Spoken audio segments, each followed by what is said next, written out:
ঠিক আগের বছর সবাই বিয়ে বাড়ি গিয়েছিল আর আমি মেয়েকে নিয়ে একা ছিলাম। তখন মেয়ের সঙ্গে কী ভিডিও বানিয়েছিলাম দেখো। আর এই বছর মেয়েকে কোলে নিয়ে আমি ডিম ভাজা করছি।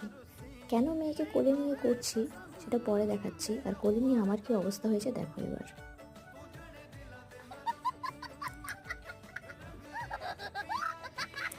এবার তোমরা বলবে আমি ওকে কোলে নিয়ে কেন করছি, কোল থেকে নামিয়ে দিলে কি করে সেটা দেখেছো।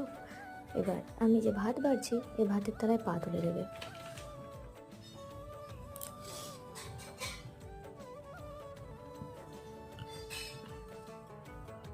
বা গরম জিনিস টেনে দেবে, বা বুটি ধরে টানবে, নড়া ধরে টানবে। এইসবের জন্যই ওকে কোলে নিয়ে করি। এই আর কি, দেখতেই পাচ্ছ কী করছে। আর আমি এখানে আমার খাবারটা রেডি করে নিয়েছি।